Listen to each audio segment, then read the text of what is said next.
പത്തനംതിട്ടയിൽ നിന്നുള്ളൊരു വാർത്തയിലേക്കാണ്. അവിടെ മണ്ണാറക്കുളഞ്ഞിയിൽ ഉറങ്ങിക്കിടന്ന ഗൃഹനാഥൻ്റെ കാലിൽ പാമ്പ് ചുറ്റി.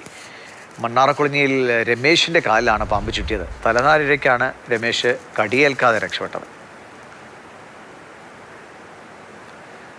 നിതിൻ തോമസ് വിവരങ്ങളുമായിട്ട്. നിതിൻ, അദ്ദേഹം ചിരിച്ചൊക്കെ നിൽക്കുന്നുണ്ട്, പക്ഷെ ആ ഒരു സമയം എന്തായിരിക്കും എന്നാണ് ഞാൻ ആലോചിക്കുന്നത്. എങ്ങനെ രക്ഷപ്പെട്ടു?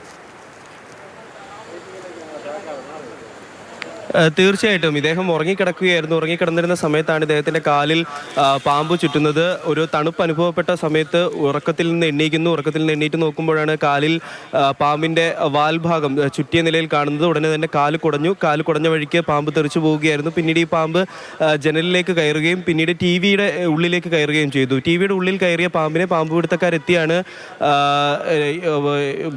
ഇതെടുത്തത്. ടി വിക്ക് ഉള്ളിൽ നിന്നും പാമ്പിനെ എടുക്കുന്നത്. എന്തായാലും തലനാരിഴയ്ക്കാണ് രമേശ് രക്ഷപ്പെട്ടത്. ആ സമയത്ത് അദ്ദേഹത്തിൻ്റെ മനസ്സിൽ എന്തായിരിക്കും എന്നുള്ളതാണ് എല്ലാവരും ചോദിക്കുന്നത്. കാരണം ഉറക്കത്തിൽ നിന്ന് എണ്ണീക്കുന്ന പാടെ തൻ്റെ കാലിൽ പാമ്പ് ചുറ്റിയ നിലയിലാണ് കാണുന്നത്. ശരി, നടുക്കുള്ള ആൾ എനിക്ക് തോന്നുന്നു പാമ്പിനെ പിടിച്ച ആളായിരിക്കും, മറുഭാഗത്ത് നിൽക്കുന്ന ആളായിരിക്കാം ഈ രമേശ് എന്ന ചേട്ടൻ. എന്തായാലും രക്ഷപ്പെട്ടു.